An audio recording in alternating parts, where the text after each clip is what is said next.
Hello there, thank you for joining us. The first edition of Journalist Hangout for this week.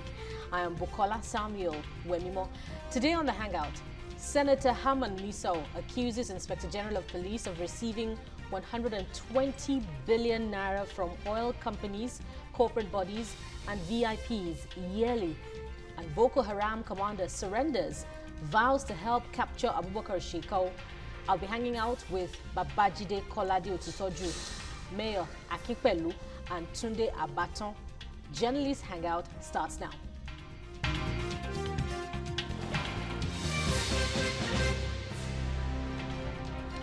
Glad you could join us. In April, the Inspector General of Police, Ibrahim Idris, told Nigerians to expose any trace of corruption and misconduct amongst police officers.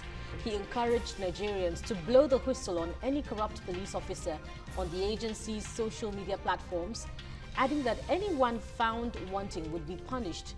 In June, Idris warned his men to shun acts of corruption in order not to terminate their career abruptly.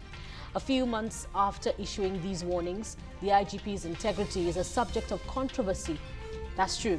Senator Misau, representing Bauchi Central, said Idris receives 120 billion naira annually as payment for special security services rendered by the police to corporate bodies, oil firms, and highly placed citizens. He told journalists that the amount was not remitted to government coffers. Misau also alleged that special promotion of officers was fraught with bribery. Interestingly, the IGP's accuser is a retired deputy superintendent of police, but the authorities are not taking these allegations with a pinch of salt. They introduced a new twist to the allegation slammed against the IGP. They claimed that Senator Misau is still in active service, contrary to his claims of retirement. Today, the lawmaker has been declared wanted for allegedly deserting his post in Niger State 7 years ago. What do we make of these accusations and counter-accusations? But before we begin the discussion proper, let's watch this.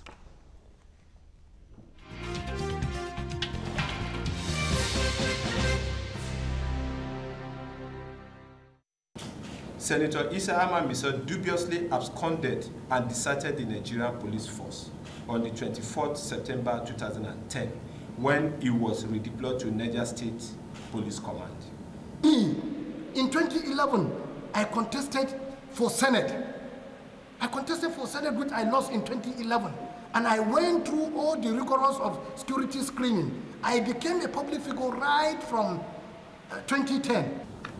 AP number 57300 DSP Mohammed Issa Ama absconded from duty and deserted the force on the 21st of September 2010, but contested the Bauchi Central Senatorial election in 2011 under Action Congress of Nigeria and got suspected forged documents, which he was referring to later, dated 5th March 2014. This means that for 4 years, he is still a police officer, which made it a criminal act for him to contest election. I take that again, for him to contest election as a serving police officer in service. My last primary assignment in the police, I was seconded to be ADC to Modibo. From ADC to Modibo, I became ADC to Alero. From ADC to Alero, I became ADC to Bala, which in December I wrote voluntarily. I wrote first to the minister that I want to go. It took the minister more than 4 days begging me not to leave before I even took the letter to the police, which police endorsed. And immediately you pay that 1 month by law. Immediately you apply, you pay 1 month in lieu of notice.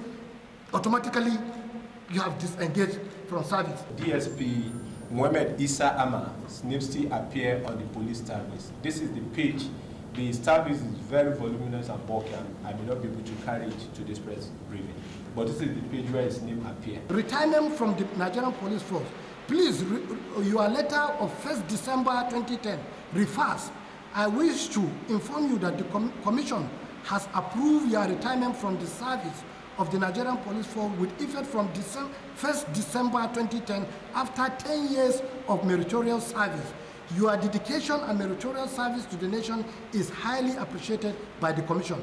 Best wishes for success in any endeavor you may wish to undertake after retirement. Mrs. Garros Logans, for Permanent Secretary to the Commission. For the IG to come out today and say, I'm still a serving police officer, it shows lack of competence. It shows lack of record. It shows that police need to be reorganized. Because if somebody that left police for 7 years, and you are saying today that that person is still a member of the force, I think Nigerians have to take this in serious.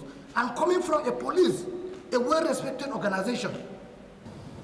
Considering all the above, the force is compelled to seek the prompt consideration of the Senate Ethics and Privilege Committee to prevail on DSP Mohammed Issa Ama to return to the Nigerian Police Force to face the Force Disciplinary Committee for various acts of serious misconduct, unprofessional wrongdoing, contrary to discipline, and other discreditable improper behaviors unbecoming of a police officer that he was charged with. The reason why these allegations are coming right now is because of the interview I granted Daily Trust like a week ago, where I made allegation, and that allegation I made is from the people who are right now working in the force, that they are saying that a lot of officers are paying money to get special promotion.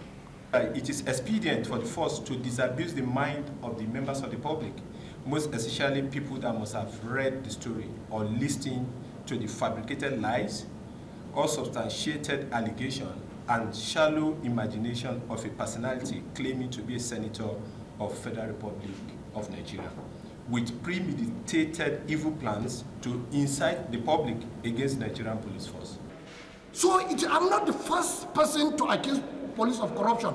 Even 3 weeks ago, there is an organization that came and said between police and judges, more than 400 billion in bribes has been paid. Why is our police not taking it personal with them? Members of the public are advised to disregard and discontinue all the allegations against the Inspector General of Police and the Nigerian Police Force by DSP Mohammed Issa Ama as totally unfounded and absolute falsehood.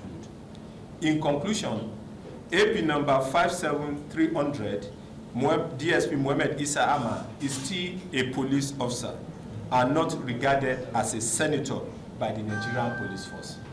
The retirement letter he is parading is a suspected forged document under investigation.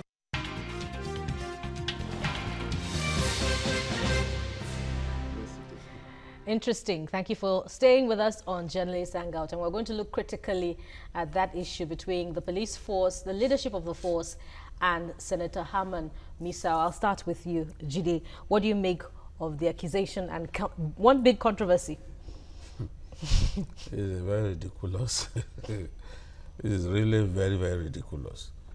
You see, the police, just as many Nigerians will say, this is common with Nigerian stories. The police just fell my hand.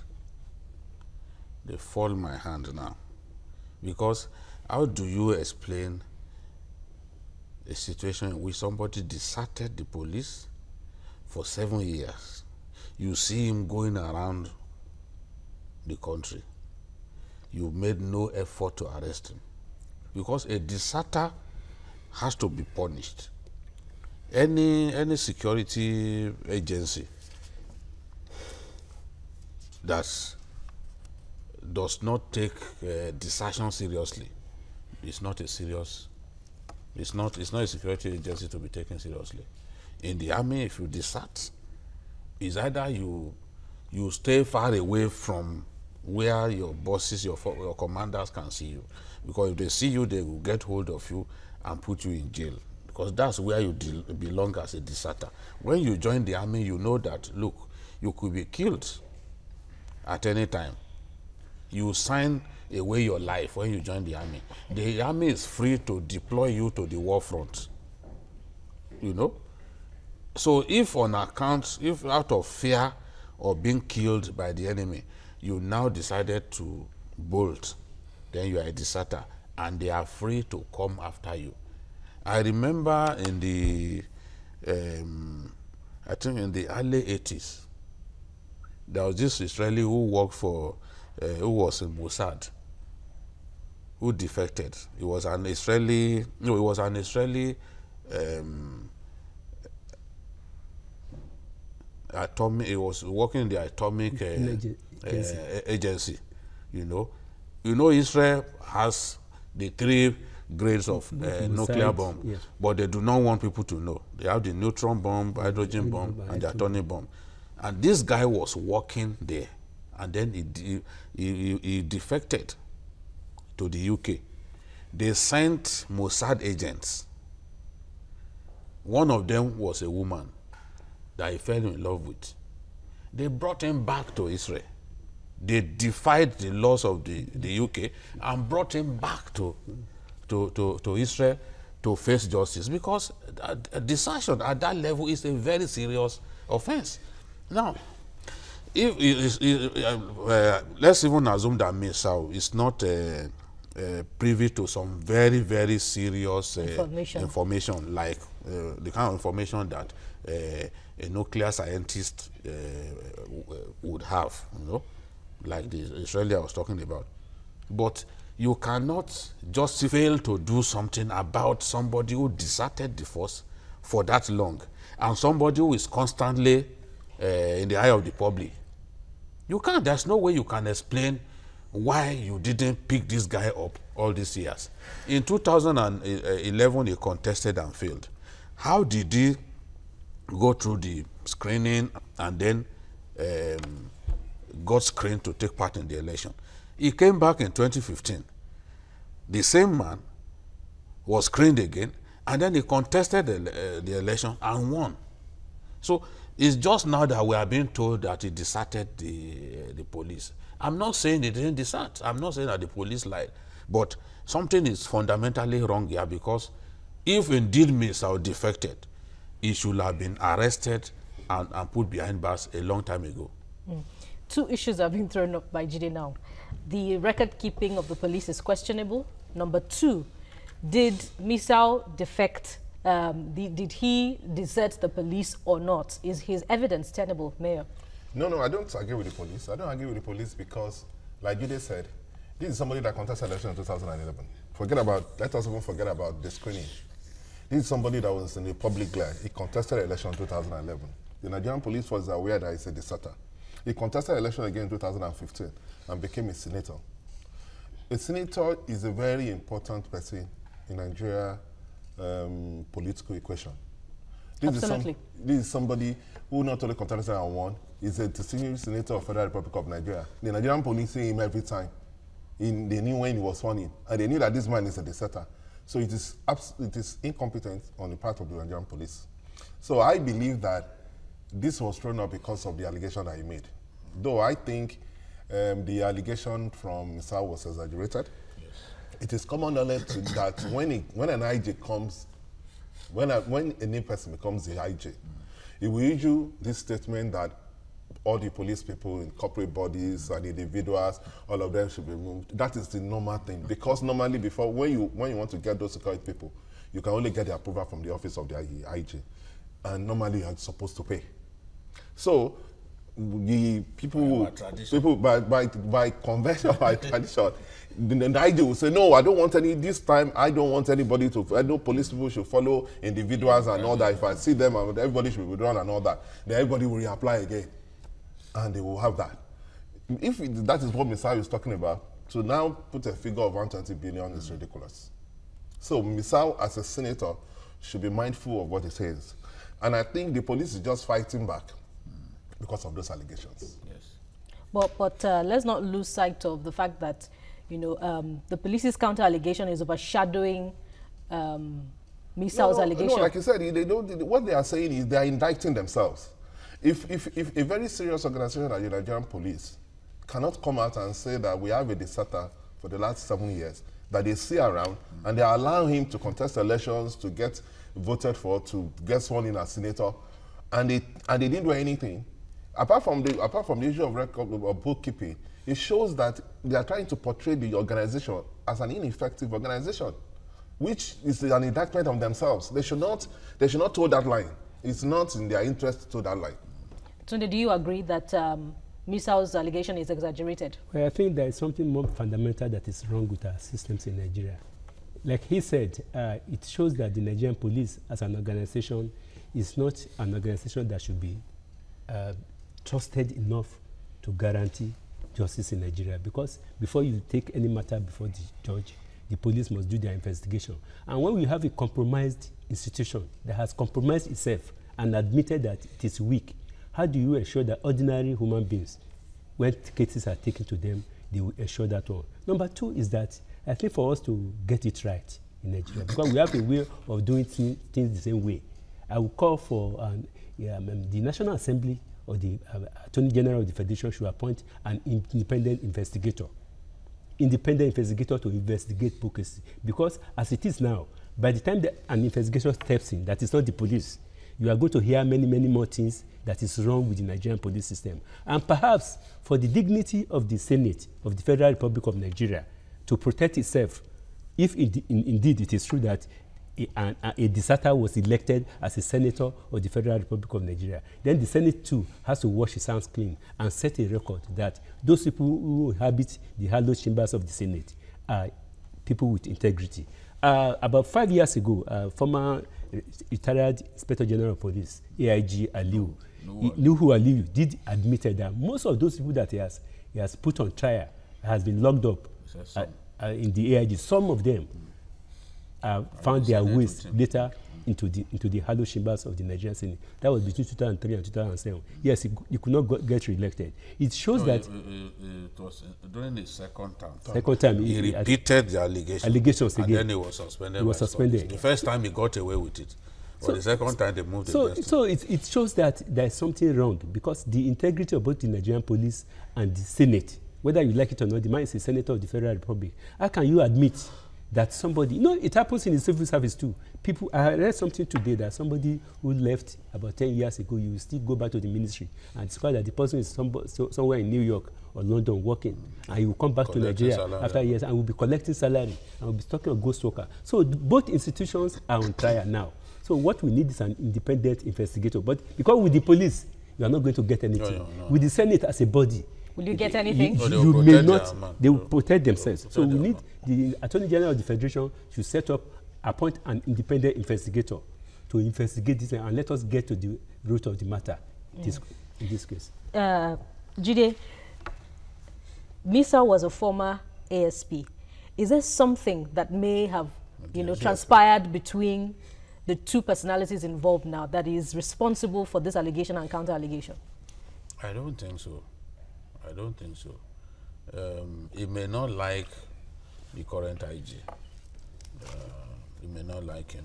There are many people who quarrel with the way he emerged and the fact that so many policemen were retired because of him. But it's not, even that is not new. When Tafa Balogun was appointed IG, because Obasanjo saw in Tafa Balogun a very brilliant man, he decided to make him IG. Well, he had to retire so many people who were ahead of him. It happens every time. Because the truth is, once you get to the position of Commissioner of Police, you can become an IG. Because you can be promoted IG as an AIG. You don't have to become a DIG to become an IG. Your promotion can even be accelerated. If the government of the day sees you as someone with potential, they can pick you up. After all, during the last election, 2015, this IG was the Commissioner of Police in Kano.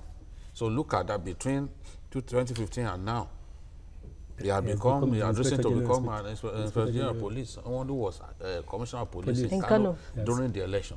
So this is a fact. Many people are not happy. I remember some of the people who were compulsorily retired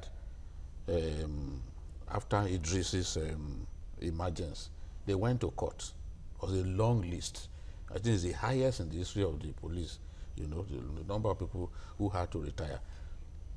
yes, he may not may not like him as a person. You see, and it won't be the only person. But the fact is, if you must make allegations that you put a round figure to,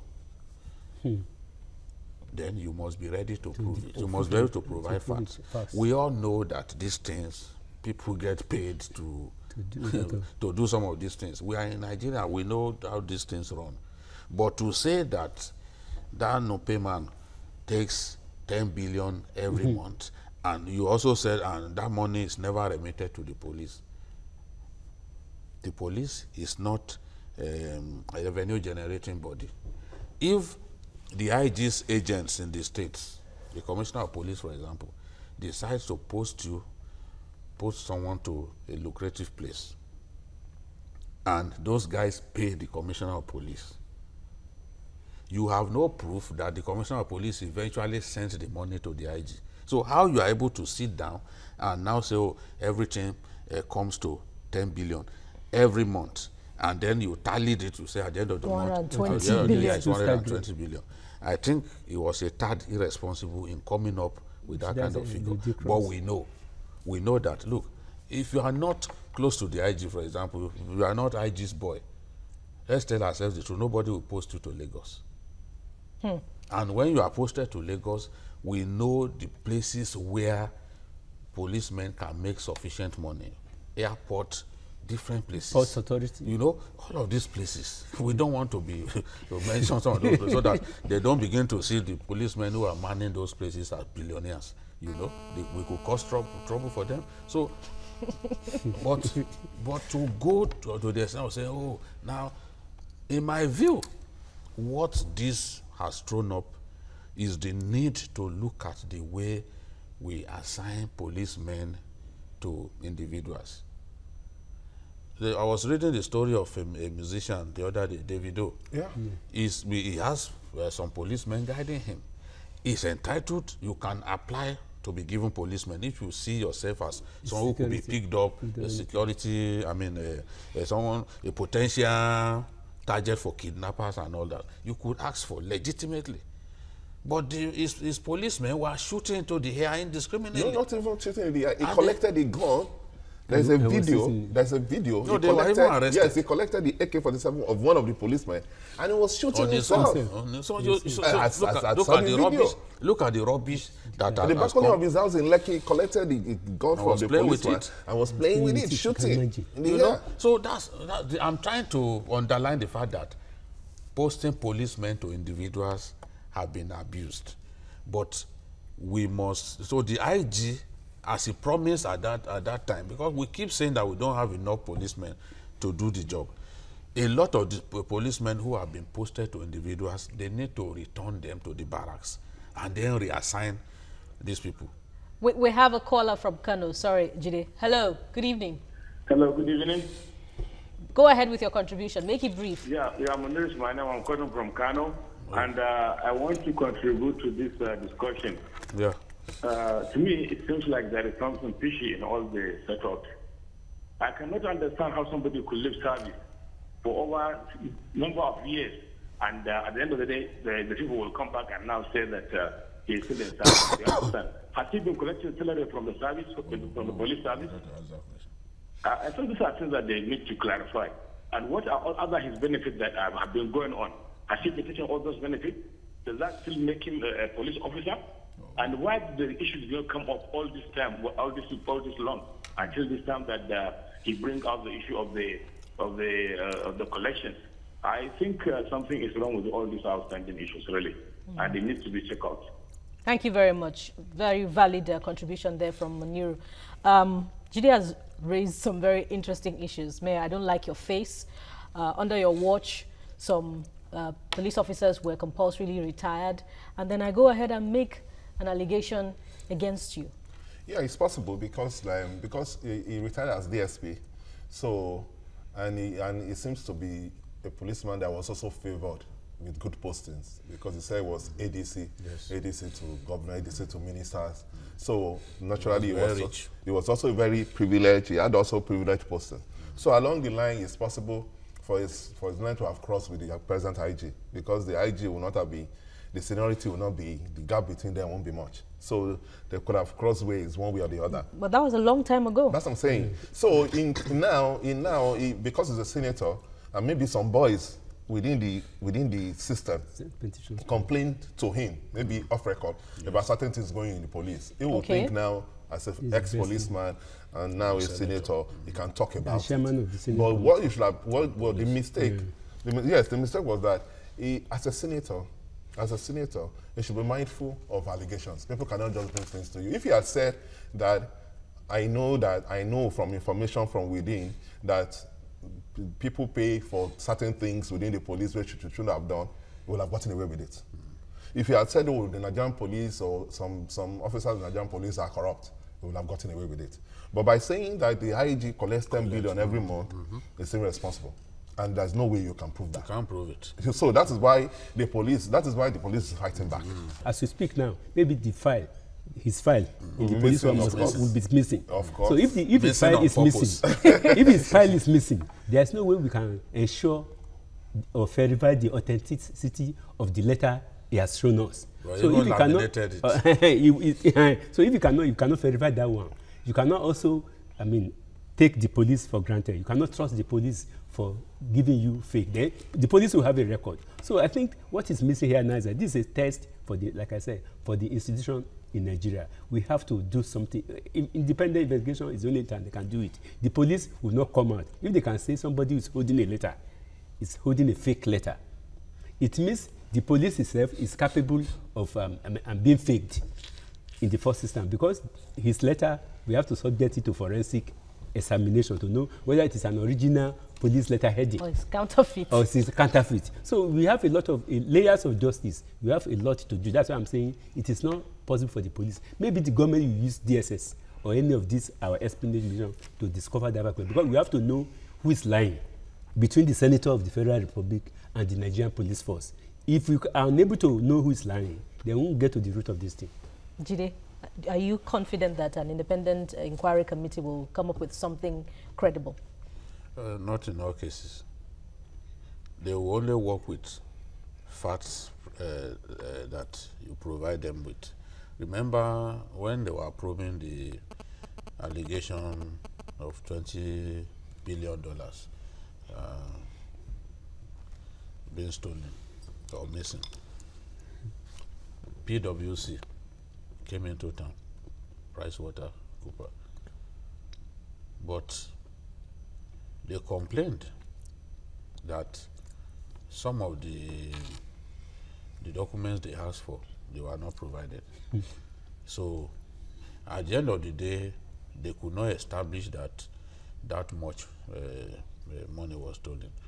I think in the end, they said about maybe $1.5 billion was unaccounted for. I also do not believe that 20 billion is missing. I believe that the man who initially told us 48 million was missing scaled it down to 20 billion after 20 billion after an eyeball to eyeball reconciliation when the hit was later in the Senate with Okonjo-Iweala. And then I remember that after this current minister of petroleum came to office, he came to Lagos and I asked that question. And he said he told the president not to bother himself because he was not convinced that 20 billion was missing. Yeah, some money was missing, but certainly not up to that amount. That is what he told the president. And that's why you see today that this current administration doesn't talk about 20 billion. It's we Nigerians that we are still talking, believing that 20 billion is missing somewhere, but the current administration has been advised by somebody in the system, who was in the system, who is the current minister, to not dissipate energy looking for what they may never find. So it depends on the facts that are put before you. If they run into a jam, they will have to come up with a report that limits them to what they were able to find. But in my view, telling this man to put on police uniform and come and face the IG is a joke taken too far.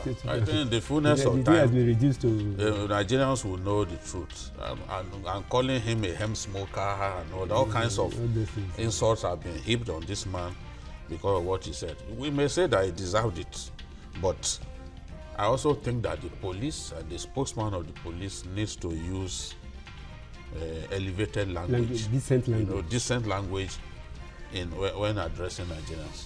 Mayor, your last word. Yeah, I agree with that. I think the Nigerian police should be careful. They should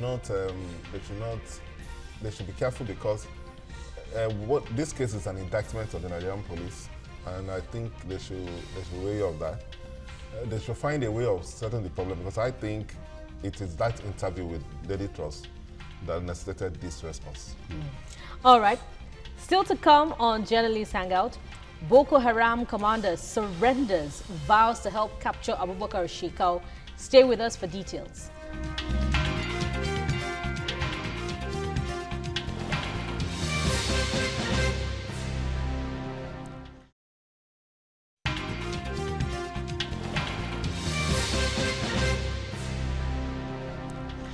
Boko Haram remains one of the deadliest terror groups in the world today. For years, they have killed, maimed, and kidnapped, forcefully taking villages and territories and caused the displacement of millions of Nigerians in the northeast. But unrelenting its efforts to win the war against terror, the Nigerian army now has in its custody a top Boko Haram commander, Awal Ismaila, who voluntarily surrendered himself to the military.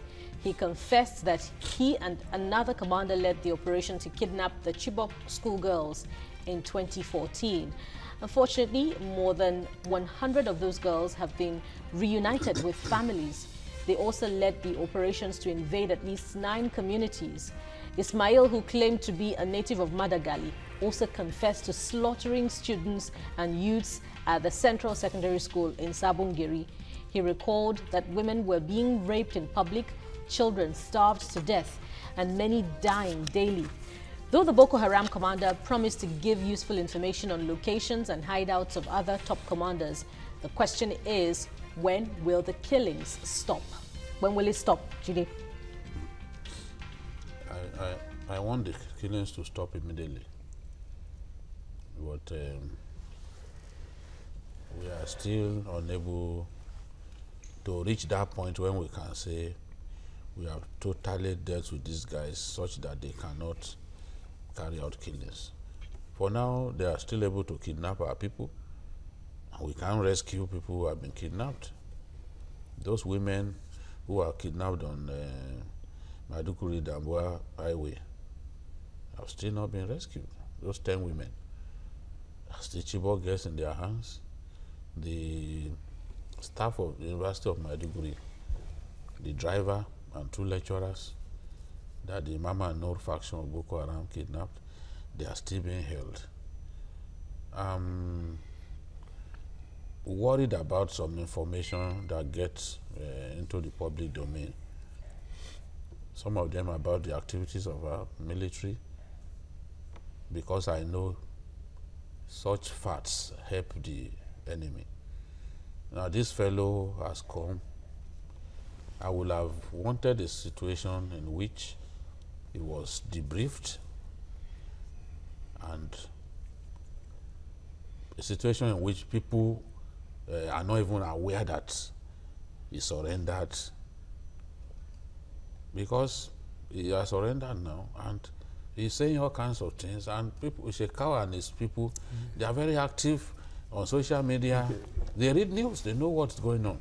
Now, if he's saying that he knows where Shekau is hiding, Shekau will be a fool to remain there, especially when he knows that the Chief of Army Staff gave his men 40 days within which to get hold of him. So it doesn't help us when he says, oh, this fellow was hiding on the Mandara Mountains. Honestly, I don't know anything significant that I said that I have not said here, because I've said before that those guys are on Mandara Mountains. The other side of Mandara Mountains is the Cameroons.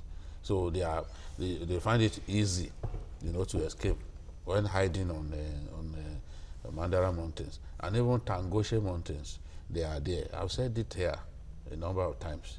So I don't know the value of information that this guy has provided that we have now put out for Shekau and others. The moment they know that this guy has begun to talk about where they are likely to be, they are going to change location.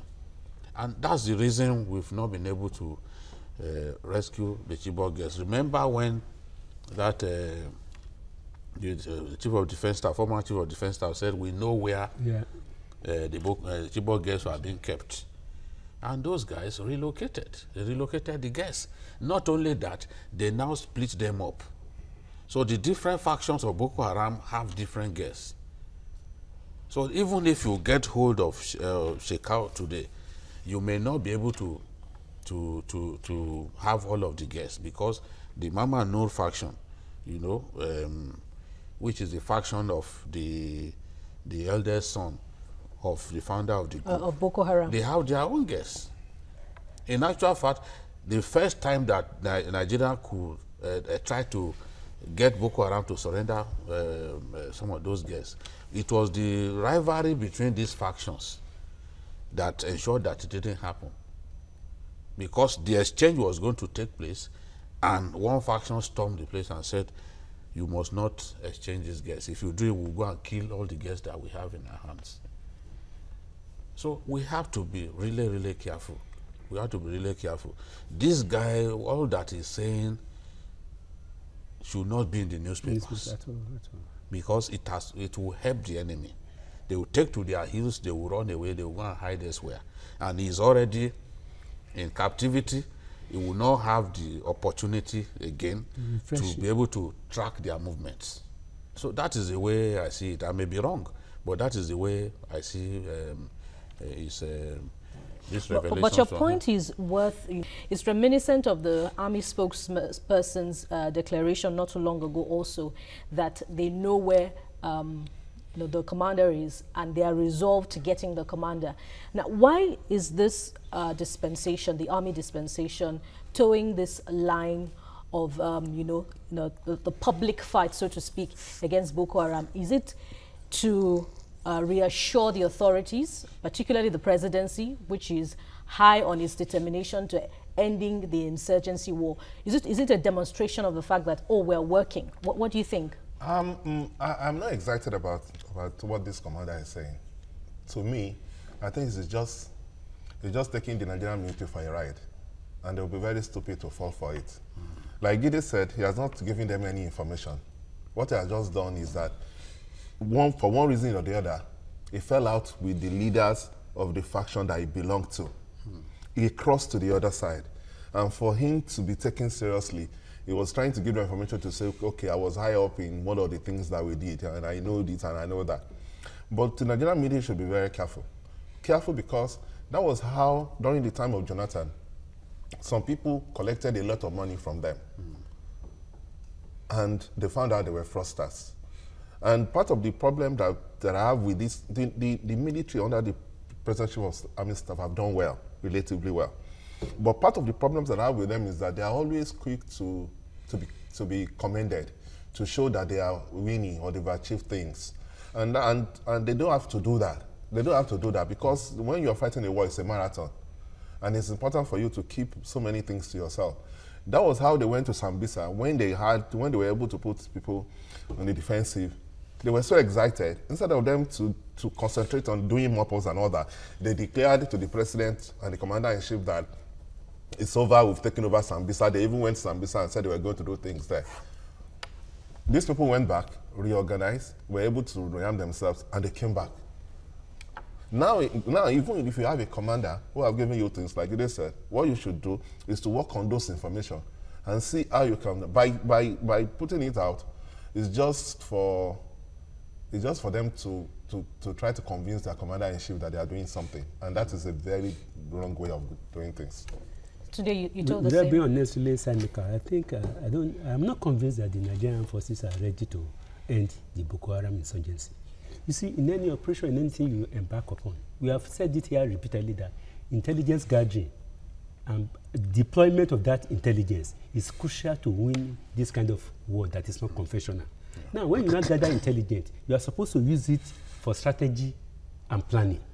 Then the first, like a lawyer now, the first day you arrange your principal testifier in court, and the man lists out all the things he has, which means he has given the ammunition to the opposition to defend his case, to destroy his case. A good lawyer will bring out the principal witness probably at the last minute, and that is the joker. But when you now play your own play joker, up your cards, or you play all your cards on the very first day, then you are telling the opposition, the enemy, to go and prepare. It's like somebody fighting a war. You have shown all the ammunition you have. What the international bodies normally do, America, US, during the Gulf War, they just go to the southeast, to Saudi Arabia and some other place to display what they have. They didn't tell the world that they are going to fight the war through the air, because they actually defeat Saddam Hussein through the air, not through the land. When he massed up the 1.5 million soldiers, they just came with They deceived him that they were going to use land war, amphibious assault. So Saddam positioned his troops along the coast of Kuwait. So he deployed them.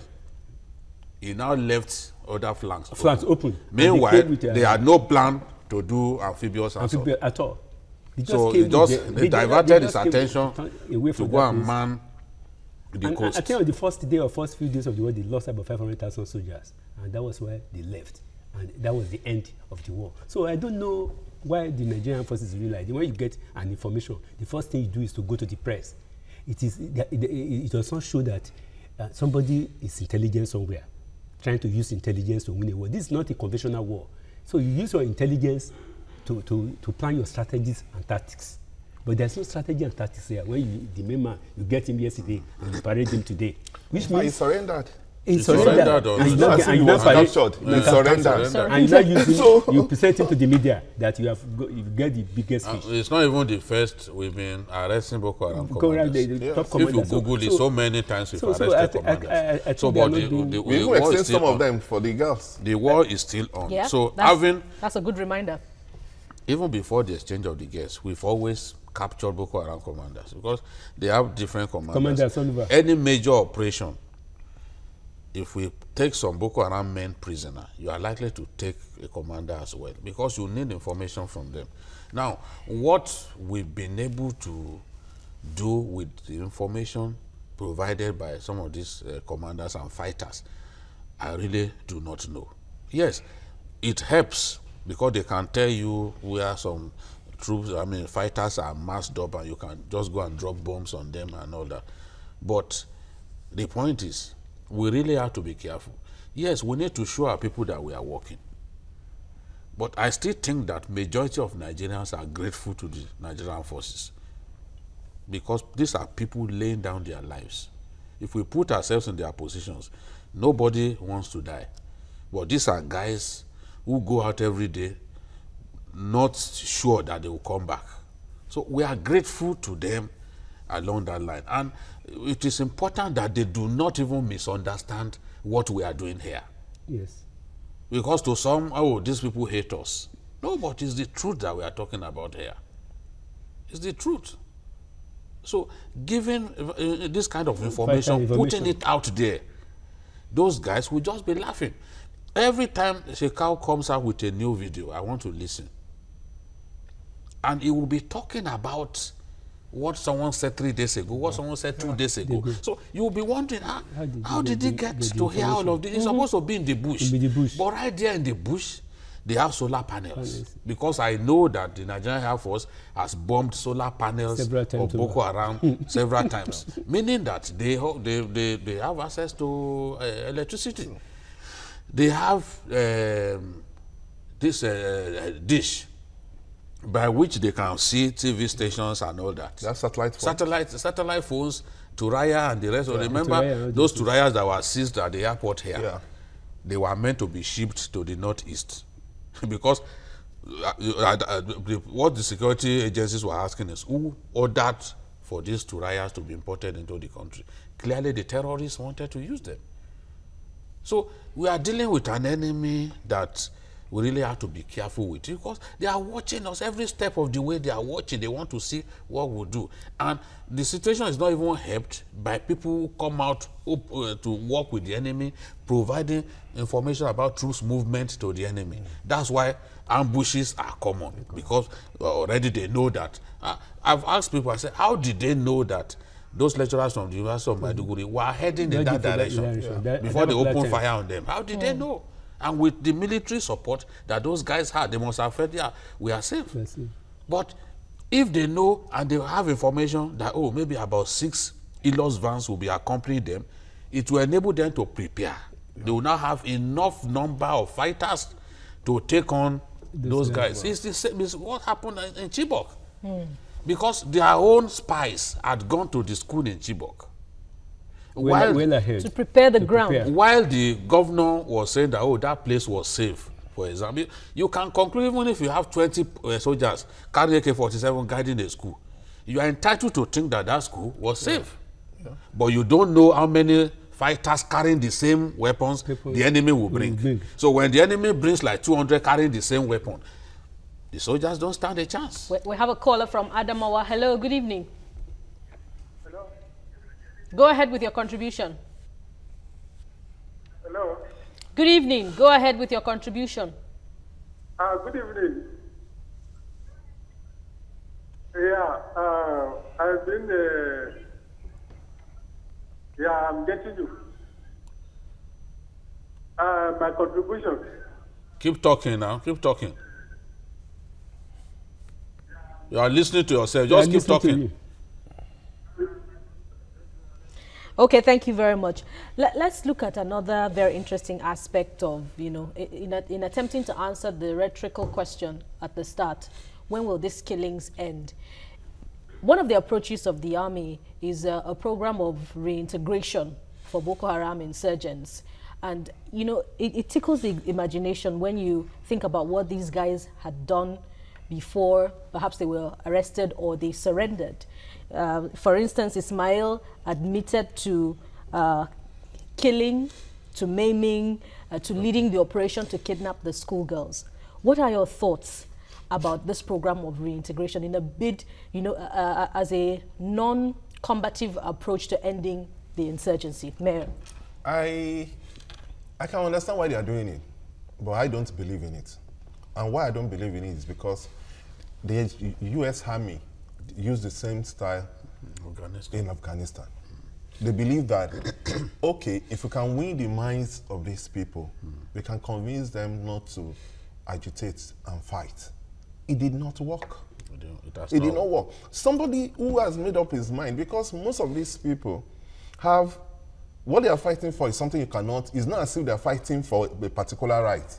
They are just terrorists. Motivated who, to die. yes, they're just terrorists who wanted to change the environment or to want to impose their will on the majority. You cannot negotiate or reason with a person like that. That's why it didn't work in Afghanistan. It cannot work here. Because if you claim that you are integrating them, it is only some of them that are outside the power loop that wants to be with you. So it's better for you to concentrate your energy on other strategies, because America spent so much billions in Afghanistan, and the Taliban are back, more ferocious than the way they were before. Stronger than before. And now they have to just change their strategy now to say, okay, we don't want to win that we don't want to win the minds and people of everybody again. Now they just go and fight a war and win it. So if we want to fight a war, we should just look at the Boko Haram war How do we even explain the situation in which some Somali people live high-paying jobs in the U.S. Some of them are big men in corporations in the U.S. To go and fight on the side of Al-Shabaab. How does one explain that? Good jobs, a happy family, you give all that up to go and fight? Because it has to do, because I don't want to use the word religion, but it has to do with ideology. Yes, it has to do with an ideology that they believe in. So nothing matters. Right. You can't convince Thank you very much, gentlemen. Babajide Kolade Otitoju, Mayor Akinpelu, and Tunde Abato. Thank you very much for your time on Journalist Hangout. That's all we have for you. Join us again tomorrow for another interesting edition of the program. You can watch the repeat broadcast tonight at 11. You can also watch Journalist Hangout on YouTube at youtube.com/TVC News Nigeria. Our feedback channel is Journalist Hangout at tvcnews.tv. I am Bukola Samuel Wemimo. Bye for now, and God bless Nigeria.